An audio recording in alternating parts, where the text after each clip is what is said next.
Welcome to yet another episode of Applied Salesforce. Here we shall mull over a micro project involving custom objects, relationships, and lookup filters. Without much ado, let's dig in. I shall read through the micro project use case, then we will ponder on its solution. I shall also give you an overview of a couple of scenarios that Click Events wanted upquotient.com to help with. So let's look at the use case in detail. You, an enterprising Salesforce admin at Quotient.com, a career builder, transformer, and an amplifier company, has been tasked with suggesting a declarative solution to handle the below use case. Let's look at the use case now. Many a time, the event administrators at Click Events, a customer of UpQuotient.com, specializing in booking venues for high profile events, inadvertently select a venue that cannot accommodate the event attendees. So, the need now is to intuitively prevent the event administrators from selecting unsuitable venues while booking events.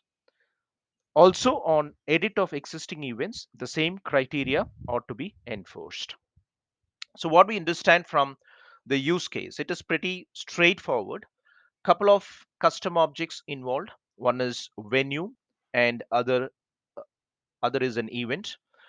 But before that, what is their business? Their business, the Click Events business, is helping their elite customers booking events, right? To help them with the events, and also to locate the appropriate venues where these events could be hosted. Okay, so that's their overall business. There's some small part of their business. And what is the pain points now? The one of the pain points highlighted by Click Events, when their event administrators take the event bookings, they inadvertently select a venue that cannot accommodate the event attendees. So any event will have its attendees.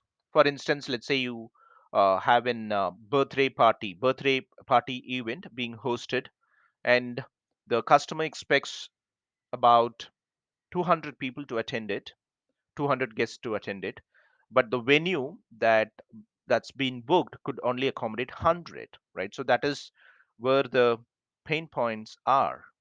Okay, and the second situation is, you already have booked the venue for a specific event, and it is an appropriate venue. Let's say you have attendees of 100 and the venue can accommodate 200. That's all fine.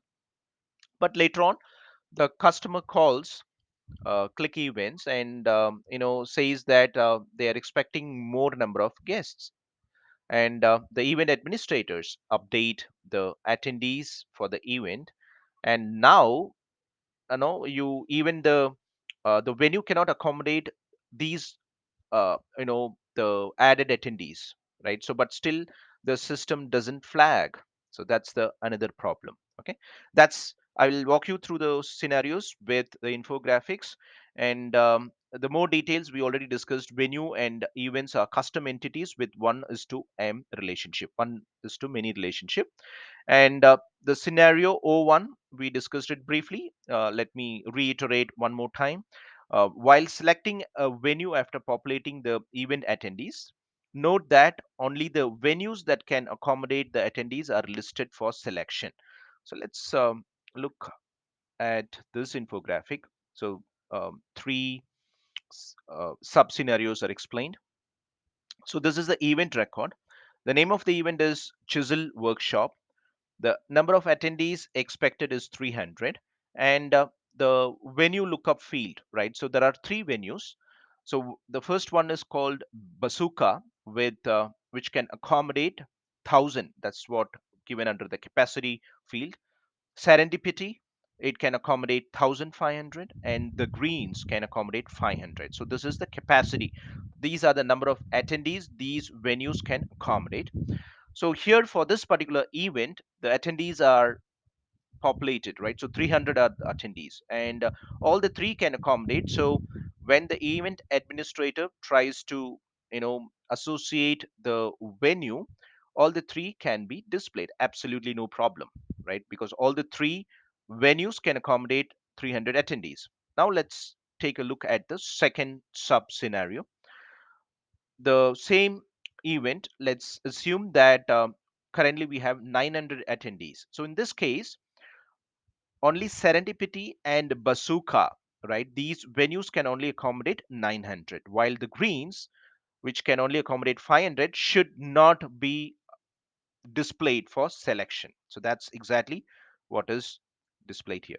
And the third sub scenario, we have 1100 attendees expected, and now the event administrators are given only one choice, which is serendipity, which can accommodate a maximum of 1500. So it can very well accommodate 1100. So this is scenario number one. What goes into scenario number two? When an existing event record is edited to update attendees that cannot be accommodated inside the selected venue, right? So the event administrators should be shown the message, this venue cannot accommodate the event attendees. So let's take a good look at this infographics.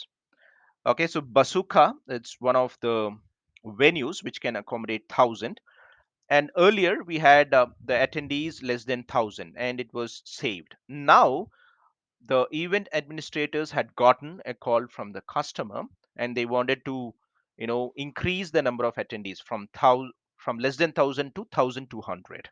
Okay, so when the event administrator update the attendees to 1500 and tries to save the record with the venue selected as Bazooka, right, the same venue. So the selected venue Bazooka has a capacity of 1000 seats. However, the number of attendees for the event is 1200. Hence, the message and the record cannot persist. So the the message, this venue cannot accommodate the event attendees, should be displayed, and you know the save on the record should be prevented. So this particular record cannot persist. Okay, so that's the second scenario. So let's flip over to our application. So I've created two objects. Okay, so one is the venue object with a couple of fields. The name is the out of the box field. The name, that is going to be text, which gives the name of the venue, and the second field is capacity. This is a custom field. It's a number field, and similarly for event, there are the name field is reutilized, and it's no the label is event name with text type, and the venue, it's going to be a lookup. This venue is going to be a lookup field, right, which is pointing to your venue object. Okay, so these two. So and it's going to be a lookup relationship. Okay, so let me hide this. It's going to be a lookup relationship. And how it works now, let's uh, try to book an event. Okay, so I will demonstrate both the scenarios. Currently it is, the implementation is not done. This is as is functionality. I create a new event, and the event is, let's say, seek a to debut workshop, and attendees expected is 1000. Okay, and the venue selection, right? So where the event could be hosted.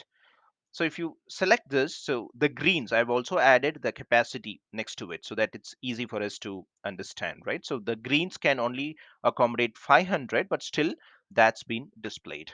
Okay. So ideally you won't have this capacity written next to the venue name. Okay. Next to the venue. But in order to get an intuitive picture, I have added the no capacity of each of this, so I am allowed to select this, right? So in order to avoid this sort of mistake, we that's what the click events managers wanted, right? So they don't want this mistake to happen. So now even though attendee is 1000 and the venue can only house 500, the event administrators at Click Events is able to create this record, this association, right? So this is the first scenario. Okay. The second scenario is, let's say we have an event called, okay, so there is this event. It's again Seek A to W workshops, and Bazooka can accommodate 1,100. Now the event administrators get a call from the customer hosting this workshop, and they wanted to beef up the attendees. So they say that 1,400 of them are expected. So, the event administrators just keys in the 1,400, that figure inside attendees field, and they try to save. Okay, and still allows, right? So Bazooka can only host 1,100, but 1,400 are the expected number of attendees. So this is something that you're going to fix as an enterprising administrator.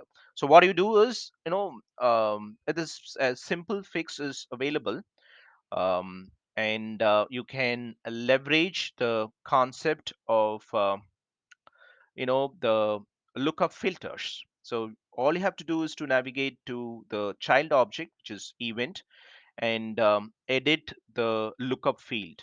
So, okay, edit the lookup field and add the lookup condition.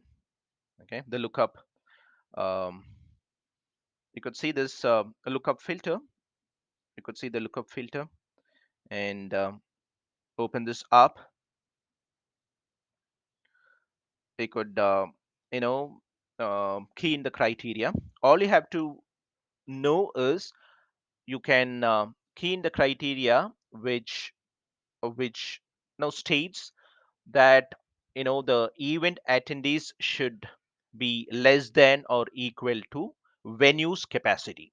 Okay, that's in English. You convert that into the condition, the criteria. So current record is event because I am on the event object here. So the current record is event. So events, what events attendees should be less than or equal to, can less than or equal to which field? The venue's capacity.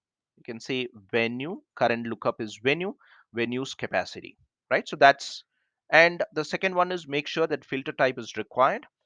Okay, if it is required, it is enforced. This condition is enforced. And then what message should be displayed in case of the criteria is breached? Value does not exist. Okay, you have to change this to the text, the text message. This venue cannot accommodate the event attendees. Okay, that's what you'll have to key in and enable this filter. You can save this. Once the save has happened, let's refresh the application. So I've added these two tabs. So refresh the application. And now we try these two scenarios and examine whether it conforms to what click events wanted, the behavior. So I click on events. Okay, I click on events,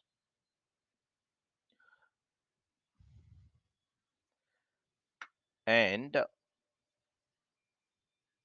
try to create a new one. Okay, we create a new event. New event. I name the event as chisel